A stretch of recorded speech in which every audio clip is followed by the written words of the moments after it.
So we just wanted to start it off by thanking you so much for taking the time out to do this. We're a radio station based out in the city of Las Vegas, Nevada, and at our station specifically, we go through the CMJ charts, so that's the college music charts, and we've noticed that you guys have been on there all the time, charting and doing your thing. So it's exciting to have you on the show. We really appreciate it.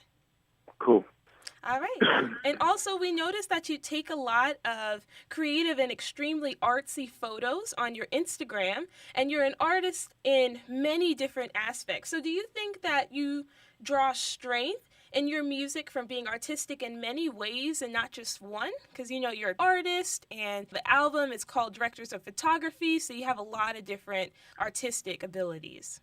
Yeah, I mean, I think creative is just creative. A lot of people, specialize in different creative things, but it's all just coming from the same part of the brain, just being into the left side of your brain or whatever they want to say.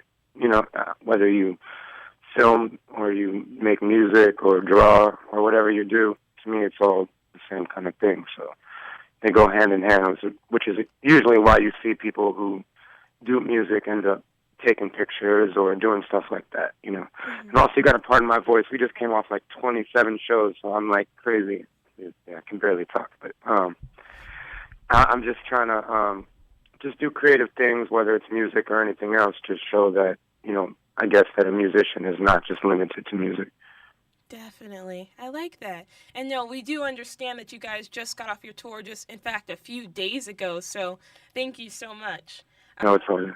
And you guys also dropped visuals for Good Is Gone recently. So the track was produced by DJ Premier, and we also played that through our station. It's been really popular with a lot of the different DJs. So we noticed that there was a lot of artwork in the video. So you had murals, TVs, abstract sculptures, and different things like that. And we also know that you and Raka originally met as graphic artists. So did both of you or either of you contribute to this set?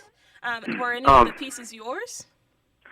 So the place we shot it is like by the Salton Sea, which is like getting close to Mexico. It's past Coachella and all that stuff. And it's a place I had gone to shoot photos. And there's a place called East Jesus, which is like this weird community of people in trailer parks. And I don't mean weird, but they have like a lot of weird art and a lot of stuff like that. So it's like a really interesting place. And thought about shooting a video out there. The song was called Good Is Gone. It just made sense. Yeah. And so I directed the video with Andrew Melby, who's affiliated with Rhymesayers, and we got the whole idea together and locked off all the shots. And then Tristan Eaton, who's like a legendary street artist or graffiti artist or whatever you want to call him, he like blurs the lines. He came and did all the art for the video. So like to have him involved with it was crazy. And him and his crew went out there and did a lot of the pieces and installations and stuff before we even got there. So like we told him where we were going to shoot, then he went out there and put up the stuff. So when we got to the set, it was done already. And that was, the whole video was done, with no permits and really just doing some guerrilla stuff, and I'm pretty proud of it.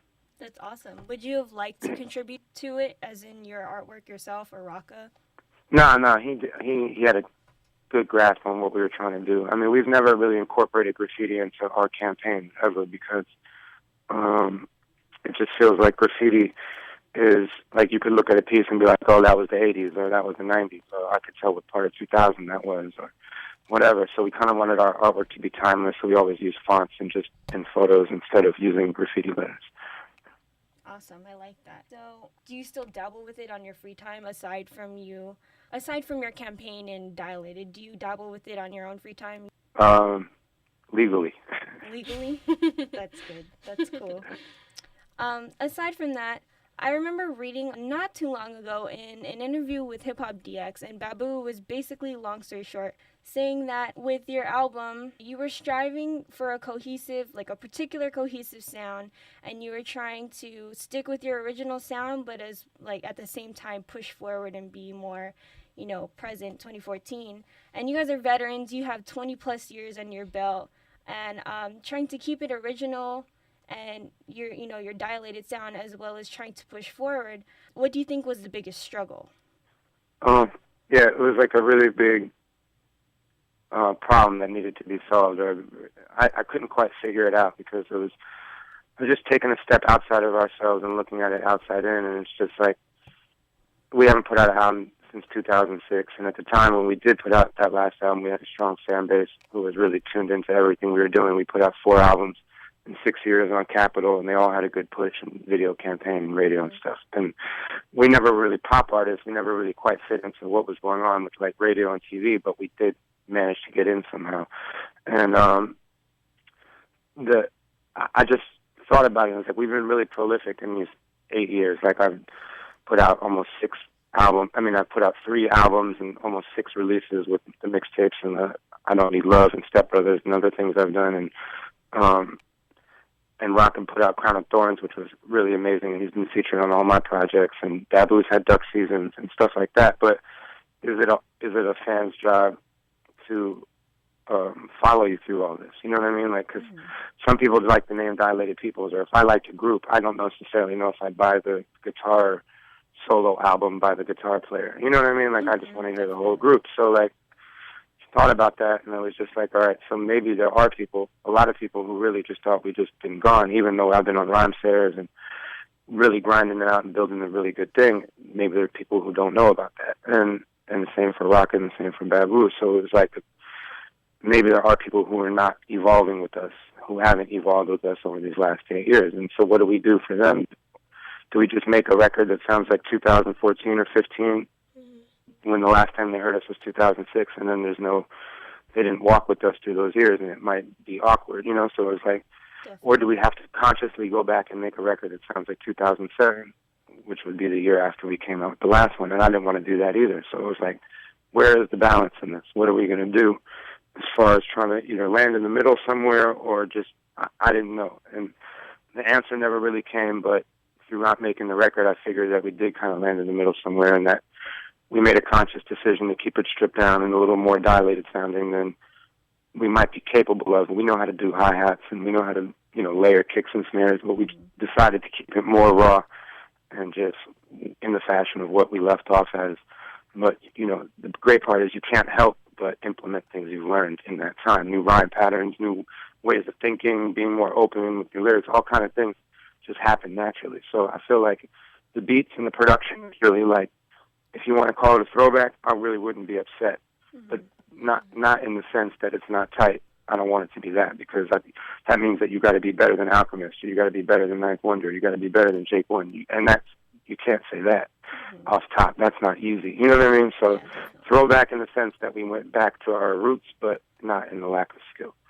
Definitely. It was a smooth transition as far as keeping up with your sound, as well as staying on top of trying to get into what's happening now, as far as music goes. So I like that. I really like the sound of it. I was fortunate enough to be able to catch you out here at the Cosmopolitan. So it was awesome to be able to, you guys premiered a couple new tracks that night, as well as you opened up with Good Is Gone. And it was just, for me being young and for me growing up, hearing about Dilated Peoples over and over and over, growing up in the hip-hop scene, it was just like, that's one of the moments I'm always going to remember, is you guys coming back and sounding like dope still as ever. Yeah, like you never left. And of course you didn't leave because you were doing your own individual thing, but it's dilated. And I got to see worst comes to worst, my peoples come first, as a young person. So I'm so grateful that I got to catch that. And even like we were talking earlier with that, she was mentioning how, I can't remember exactly, but one of you were saying that you have different types of fans. So you have the people that have been rocking with you forever. Do you want to? Yeah, you mentioned, you touched on it. You kind of just re-elaborated it right now. And you were saying that you have different sections of fans. And there's, the ones that have been rocking with you and pay attention to every little thing that you guys do. And then there's people that kind of like fell off back when, in 2006, when you guys released your last album, Yeah, I mean, I wouldn't say they fell off, and that's what I keep trying to reiterate through this. Like, some people come up to me at those shows and be like, yo, where have you been, or whatever. And it's like, it's not their fault, you know what I mean? It's not their fault for saying that. It doesn't make them any better or any worse. It's just, it's how it works. Sometimes you don't have to know everything about a person or everything about the group. You can just say, yo, I love that song, or I like what they represent, or whatever, and that's cool, too. To the ones who do follow us on like social media or when we put up a show for sale, they're the first ones to buy the tickets or have tattoos. It's a little bit of a different level. You know what I mean? So those are like really, those are special people, obviously, because they're caring about the other stuff. And not for nothing, the solo work we've been doing is arguably some of our best work. So it's like it was a weird thing to try to do this record. We didn't have to do it. We wanted to do it. And when you want to do it, it's got to be tight. Otherwise, just forget about it. Definitely. So we just talked about you wrapped up your tour. You did, 27 shows. And aside from you being back home in the U.S., you guys did a European tour. And we went to Europe, and then we went straight to the Jurassic tour with no breaks. So it's been like 2 months. And then we flew off the Jurassic tour to go to New York to do press, and we did Sway in the Morning and Complex and all those cool things, and Double XL and a bunch of stuff where we got to go around New York and just promo the record. We got to do all like the Eclipse and Torre and all the dope shows on Tony Touch and all that stuff I like. So it was good, a really good run. That's dope. I remember reading somewhere that you said you didn't get to travel as much as you wanted to while you were out in Europe. So if you had the chance to go anywhere else in Europe while you were out there and kind of like take a breather in between your European... What do you mean travel? Because we travel everywhere. You mean like personal stuff? Yeah, personal. If you were to be able to go anywhere else on your free time in between your tour there and your tour here, where would you want it to go? I don't even want to think about traveling right now. Honestly, I just want to be happy to be home, and then that's it.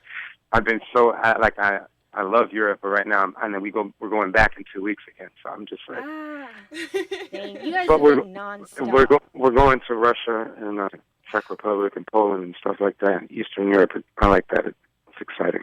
That's awesome. What was the first thing you did when you got home? Or what was the first thing you were thinking about? I got my car washed. I walked in and my car looked like 2 months of just sitting there. So I went and got that washed. And then that sounds responsible. I went and got weed. And then I went and got coffee in that order. And then... That's funny. And then food probably came somewhere after. Was there any place that you're like, oh my gosh, I can't wait to get back to the U.S. so I can have this? Like some people, it's, I don't know, Starbucks. Like, no, it's a restaurant, but I don't.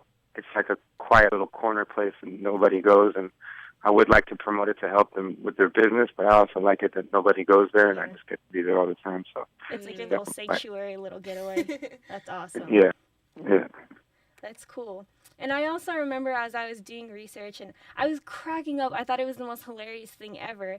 You were somewhere in Europe, and somebody was asking you about, like, what was the funniest thing that was going on or happened while you guys were making this album. And you mentioned squirrels and how they were just all over where you make your music in your, is it like a separate house or something, like a shed in the back?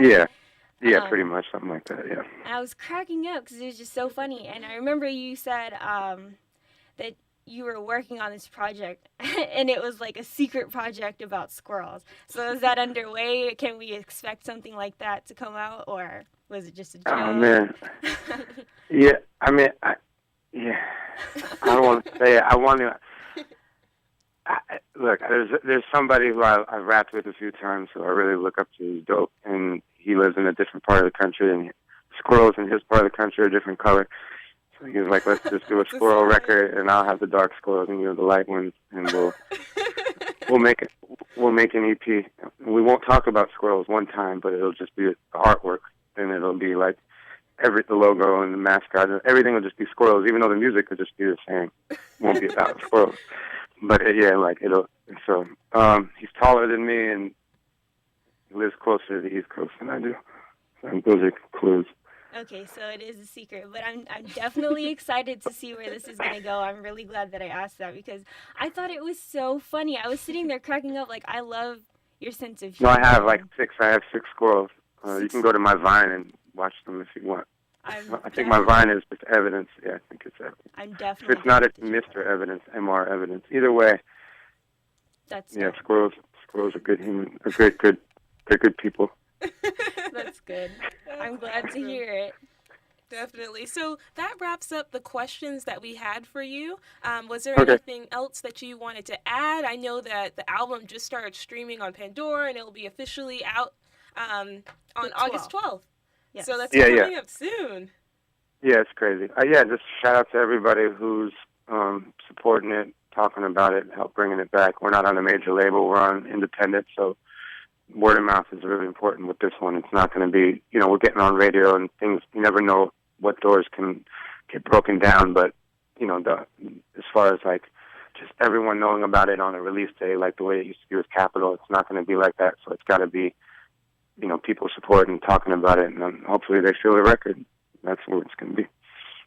Definitely. So we wanted to thank you again so much for taking the time out to do this interview with us. And I know you're exhausted, so we Yeah. really appreciate it. And one last thing I did want to mention, I was telling Jocelyn before we started the interview that I met you back the first time that I ever saw you perform was back in 2011 in Las Vegas. And I was like, oh my goodness, they're finally coming out here. I think I was probably like 15, and I was ecstatic that you guys were, it was just you actually at that time, and you were performing with Dom. So I thought that was like the craziest show ever. It was one of my first shows I ever been to. Oh, wow. So it was amazing. And then I also actually met you at Rock the Bells the following year. And you would never remember, I know. But it really made an impact on me. So it's really exciting to finally interview after all these years. It's really exciting. Really appreciate it. Good looking out. No, likewise. That's great. Definitely. All right, well, we're going to let you get back to resting. Get some rest, man. You're like, no, I'm up. Relaxation, do whatever you got to do. We appreciate you. We're looking forward to the album. Yeah, and you can just check this out. We'll have it on our website. We'll be promoting it. We've been playing Good Is Gone and all the singles on the whole station in general. So thank you once again, and have a blessed day, okay? Peace. Thank you.